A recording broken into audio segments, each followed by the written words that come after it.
Perkenalkan, nama saya Arif Hidayat. Nama saya Agung Yusuf Batiar. Nama saya Desi Nursari Dari kelompok 5. Di sini kami telah melakukan observasi di Dinas Pemuda, Olahraga, dan Pariwisata Kabupaten Kuningan dengan topik pembahasan aplikasi informasi pariwisata dan ekonomi kreatif di Kabupaten Kuningan berbasis Android. Yuk langsung saja tonton videonya sebagai berikut. Assalamualaikum warahmatullahi wabarakatuh. Perkenalkan, nama saya Desi Nursari. Di sini saya akan menjelaskan tentang latar belakang masalahnya. Nah, untuk pariwisata sendiri, di sini pariwisata merupakan salah satu bagian yang memiliki arti sangat penting bagi Kabupaten Kuningan. Nah, dengan modal bentang alam yang memikat dan pesona wisata yang menarik, ya, jadi tidak salah Kabupaten Kuningan ini menjadi daya tarik yang sangat kuat bagi wisatawan yang mengetahuinya. Namun, di daerah Kabupaten Kuningan ini, informasi tempat wisatanya ini masih terbatas hanya pada tempat tujuan wisata yang sudah terkenal saja. Nah, bagaimana dengan tempat wisata yang lainnya?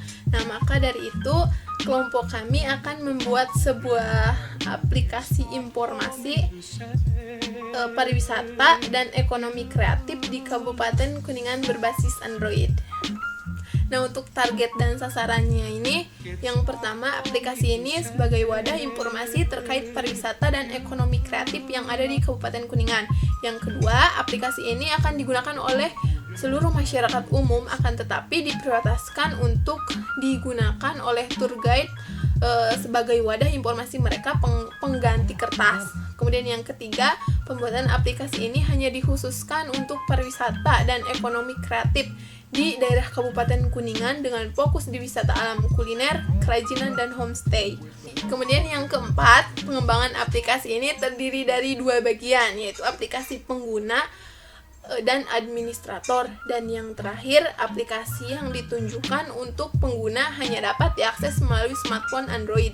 Nah, aplikasi untuk pengguna terdaftar mencakup fitur-fitur sebagai berikut. Nah, di sana terdapat ada fitur informasi wisata di Kabupaten Kuningan, informasi rekomendasi kuliner di Kuningan, informasi ekonomi kreatif di Kuningan, dan informasi homestay.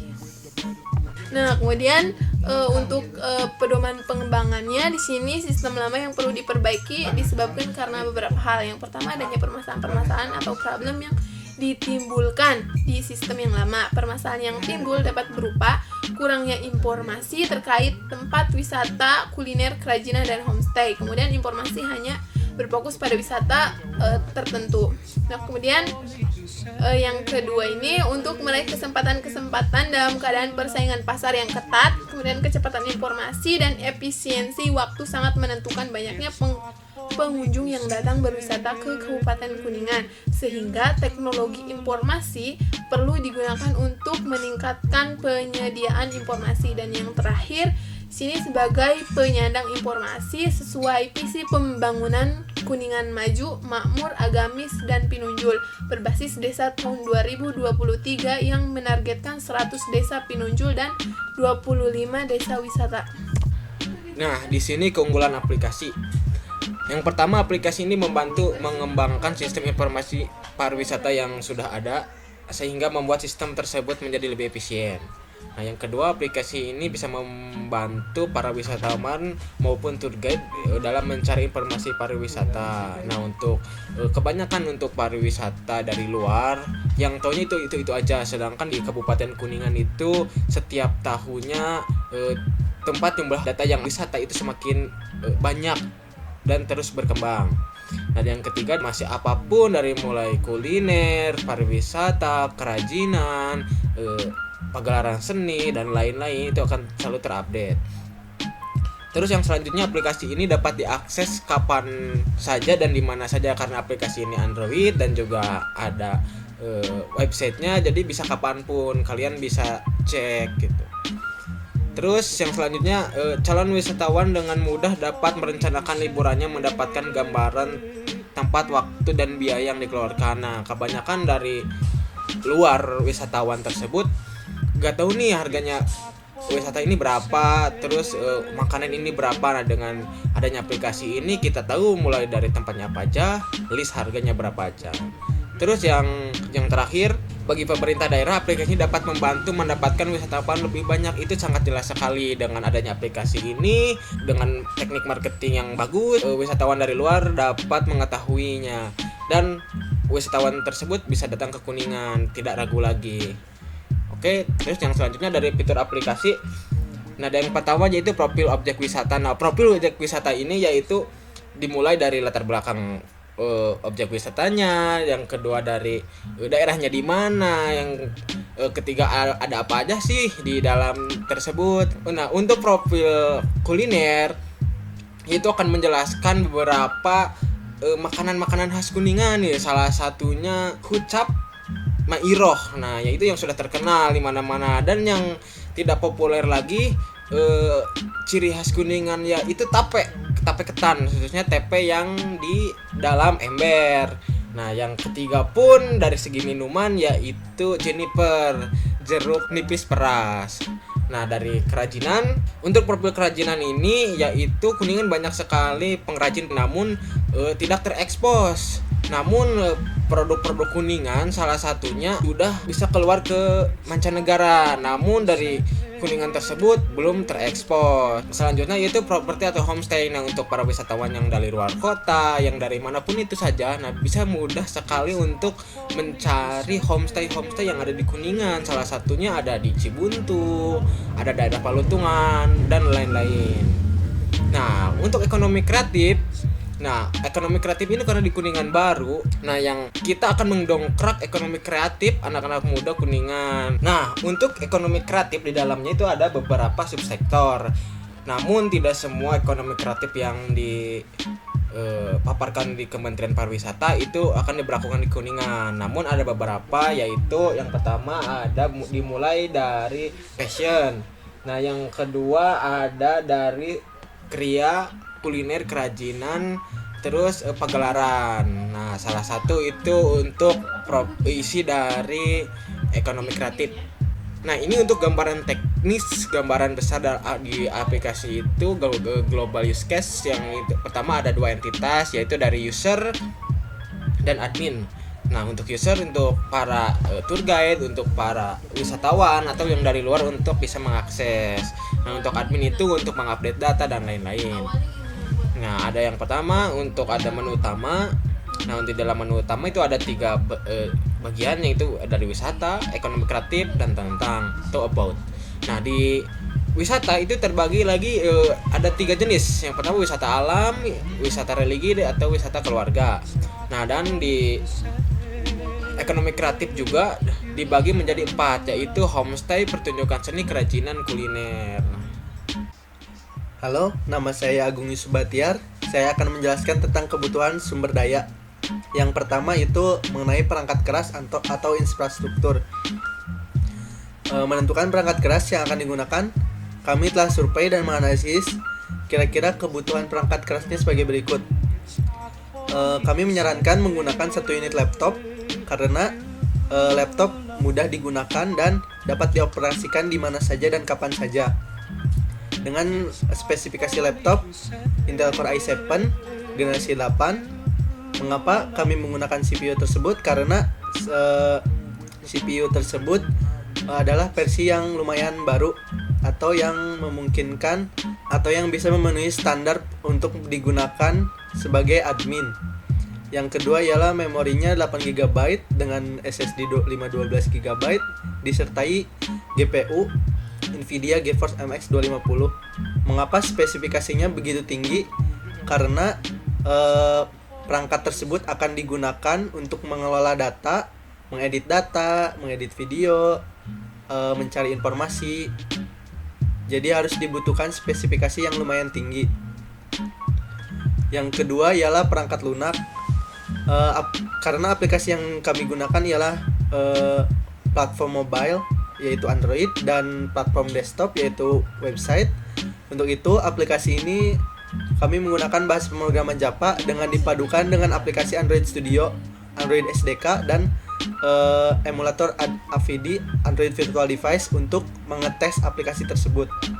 Yang kedua, kami menggunakan bahasa pemrograman PHP dan kode Igniter untuk aplikasi basis web atau dalam kurung backendnya. Jadi untuk berbasis website digunakan untuk pengelolaannya atau digunakan untuk khusus si adminnya. Yang ketiga, menggunakan basis data PHP-MyAdmin dengan hosting website dan domain untuk pengelolaan database-nya. Karena aplikasi Android kami bersifat online, jadi kami menggunakan basis data PHP-MyAdmin dengan hosting websitenya secara online. Rencana kami menyewa sebuah server untuk digunakan dalam basis datanya. Yang ketiga ialah sumber daya manusia. Sumber daya manusia yang diperlukan ialah ada 2 orang. Yang pertama ialah staf admin dan pencari informasi untuk pengelolaan data. Untuk yang selanjutnya, 1 orang lagi dari pihak dinas untuk memvalidasi apakah informasi yang dicari sudah benar atau tidak, sesuai fakta lapangan atau tidak. Selanjutnya, jadwal kegiatan. Durasi yang kami gunakan, yang pertama persetujuan proyek, kami menggunakan durasi 1 hari, yaitu mulai 20 Februari 2020 sampai 21 Februari 2020. Yang kedua, survei dan pengumpulan dokumen, durasinya 3 hari, dari 22 Februari sampai 25 Februari 2020. Yang ketiga, identifikasi sistem, durasinya 4 hari, dari 26 Februari hingga 1 Maret 2020. Yang keempat, peta aliran data, durasinya 3 hari, dari 2 Maret 2020 hingga 5 Maret 2020. Yang kelima, kebutuhan sumber daya hardware dan software, durasinya 1 hari, yaitu dari 6 Maret hingga 5 Maret 2020. Yang keenam, kajian analisis, durasinya 4 hari, dari 8 Maret hingga 12 Maret 2020. Yang ketujuh, perancangan sistem, 4 hari, dari 13 Maret hingga 28 Maret 2020. Setelah itu, pengkodean, durasinya 60 hari, dari mulai 10 April hingga 9 Juni 2020. Yang ke-10 ialah pengujian sistem, durasinya yaitu 2 hari, mulai 10 Juni hingga 12 Juni 2020. Dan yang terakhir, pengimplementasian, durasinya 2 hari, dari 13 Juni hingga 15 Juni 2020. Selanjutnya yaitu metode pengembangan sistem. Proyek kami menggunakan metode waterfall. Mengapa? Karena metodenya menggunakan model fase one by one, sehingga memungkinkan meminimalisir terjadinya kesalahan. Untuk penjelasannya sebagai berikut. Pada tahap awal yaitu perumusan masalah, yang selanjutnya ialah penetapan tujuan. Penelitian kami dilaksanakan di Dinas Pemuda, Olahraga dan Pariwisata Kabupaten Kuningan. Setelah itu kami studi pustaka dan studi lapangan. Setelah studi pustaka dan studi lapangan, kami mengumpulkan banyak data untuk ke tahap selanjutnya. Tahap yang kedua yaitu tahap analisis. Setelah data-data yang tadi kami kumpulkan, kami analisis bagaimana proses sistem yang digunakannya dan analisis kira-kira kebutuhan sistemnya bagaimana. Tahap yang ketiga yaitu tahap desain. Dalam tahap ini kami merancang dari proses analisis yang di atas. Perancangan tersebut meliputi tiga bagian, yaitu perancangan GUI, perancangan sistem, dan perancangan database. Setelah kami merancang, selanjutnya tahap implementasi. Pada tahap ini kami mengerjakan program-program aplikasi sesuai rancangan yang telah dibuat. Setelah pengkodean dilaksanakan, tahap selanjutnya itu tahap pengujian. Pengujian sistem dilakukan ke program-program yang sudah dibuat tadi. Setelah tahap pengujian selanjutnya yaitu tahap maintenance. Pada tahap ini kami memaintenance aplikasi apakah sudah sesuai dengan kebutuhan yang dibutuhkan. Dan yang terakhir pada tahap kesimpulan dan saran. Untuk kesimpulan presentasi ini, dalam perancangan aplikasi pariwisata berbasis Android diharapkan memudahkan wisatawan dalam menentukan atau mendapatkan informasi terkait pariwisata dan ekonomi kreatif yang ada di Kabupaten Kuningan. Sehingga wisatawan tidak perlu bingung mencari destinasi wisata apa yang ada di Kabupaten Kuningan. Dengan adanya aplikasi ini, kami harapkan dapat meningkatkan perekonomian yang ada di Kabupaten Kuningan sehingga semakin maju lagi. Aplikasi yang kami gunakan ialah aplikasi berbasis mobile atau Android.